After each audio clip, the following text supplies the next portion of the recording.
Hello students, welcome to Vaghela study channel. મિત્રો, આ ચેનલમાં તમારું સ્વાગત છે. જો તમે મારી ચેનલમાં નવા હોય તો સૌપ્રથમ મારી ચેનલને લાઈક કરો, શેર કરો અને સબસ્ક્રાઈબ કરો. મિત્રો, તમને ખ્યાલ હશે કે આ ચેનલમાં ગાલા અસાઇનમેન્ટનું સોલ્યુશન આપણે કરી રહ્યા છીએ. તો આજે આપણે ધોરણ 10 માટે વિજ્ઞાન વિષયનું પ્રશ્નપત્ર બીજાનું સોલ્યુશન લેવાનું છે. તેમાં વિભાગ સીનું સોલ્યુશન કરવાનું છે. વિભાગ સીની વાત કરીએ તો વિભાગ સીની અંદર કુલ 18 માર્કનો વિભાગ સી છે. તેમાં 38થી 46 સુધીના સવાલો છે અને તેમાં કુલ તમારે 6 સવાલના જવાબ લખવાના હોય છે. એક સવાલના જવાબના 3 માર્ક, 6 થી 18 માર્કનો આખો આ વિભાગ છે. તો હવે સવાલના જવાબ શરૂ કરીએ. તો સવાલ પહેલો, સમતોલિત રાસાયણિક સમીકરણ એટલે શું? રાસાયણિક સમીકરણોને શા માટે સમતોલિત કરવા જોઈએ? તો તેની વ્યાખ્યા આપેલી છે અને શા માટે સંતુલિત કરવા જોઈએ? તો દ્રવ્ય સંરક્ષણનો નિયમ છે કે દ્રવ્યનું સર્જન કે વિનાશ થઈ શકતો નથી, એટલા માટે તેને સંતુલિત કરવા જોઈએ. હવે સવાલ 39મો, કોપરના શુદ્ધિકરણ માટેની વિદ્યુત વિભાજન પદ્ધતિનું આકૃતિ દોરી વર્ણન કરો. તો જો કોપરના શુદ્ધિકરણ માટે આ એક પ્રયોગ આપેલો છે. તેમાં એક પાત્ર છે, કોપર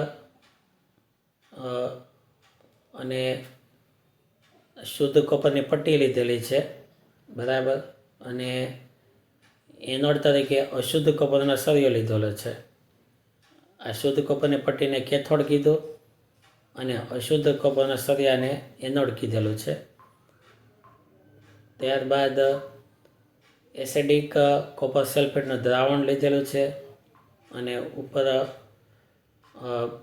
વાયર જોડાયેલા છે બેટરી સાથે, અને નીચે જે જમા થાય છે અશુદ્ધિ, તેને એનોડિક પંક કહેવામાં આવે છે.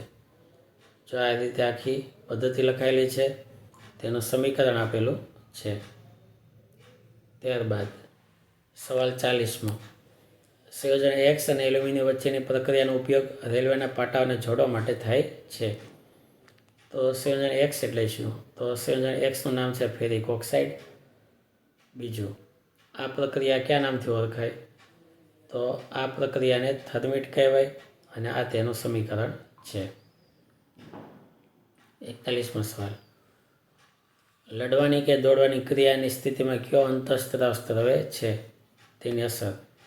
તો લડવાની કે દોડવાની સ્થિતિમાં એડ્રીનાલિન અંતઃસ્ત્રાવ સ્ત્રવે છે. તે આપણા શરીરને આકસ્મિક સ્થિતિ માટે તૈયાર કરે છે અને તેની અસરો 4 છે જે આપેલી છે. 42મો સવાલ, કેટલીક વનસ્પતિઓનો ઉછેર કરવા માટે વાનસ્પતિક પ્રજનનનો ઉપયોગ શા માટે કરવામાં આવે છે? તો એનો જવાબ કે બીજ દ્વારા સરખો ઉછેર ન થતો હોય અને વનસ્પતિઓની બીજ નિર્માણની ક્ષમતા ગુમાવી દીધી હોય અને પેઢી દર પેઢી ઉપયોગી લક્ષણો જાળવવા માટે પણ ઉપયોગ કરવામાં આવે છે.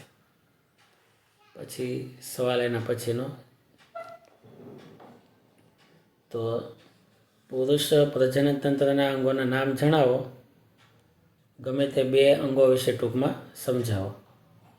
તો આકૃતિ દોરવાની જરૂર નથી. પુરુષ આકૃતિમાં જે નામ આપ્યા ને એ નામ લખી નાખવાના અને 2 અંગ વિશે લખવાનું છે.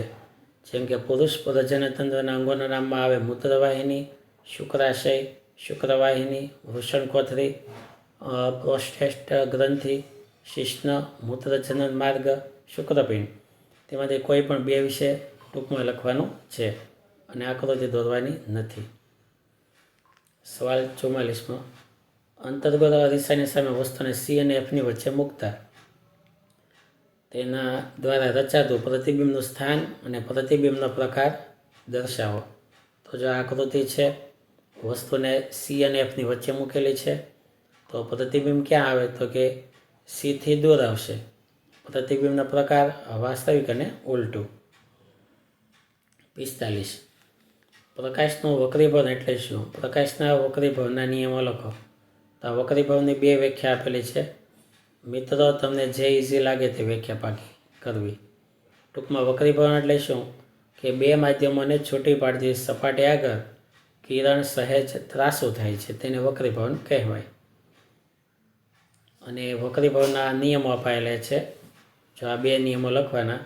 સાઇનની ન લખવો હોય તો ચાલે, બાકી આ 2 નિયમો લખવાના છે. 46મો સવાલ. અવરોધોનું શ્રેણી જોડાણ સમજાવી તેના સમતુલ્ય અવરોધનું સૂત્ર મેળવો. તો અવરોધોનું આ શ્રેણી જોડાણ આપેલું છે. RS = R1 + R2 + R3. આ તેની આકૃતિ છે અને આ રીતે સમતુલ્ય અવરોધનું સૂત્ર છેલ્લે મેળવેલું છે. તો આ રીતે અહીંયા વિભાગ સી સંપૂર્ણ પૂરો થાય તો પાકી બુકમાં લખી લેજો અને પાકા કરવાનું શરૂ કરી દેજો. ટૂંક સમયમાં તે વિભાગ ડીના સોલ્યુશન મૂકવાના છે. Thank you very much.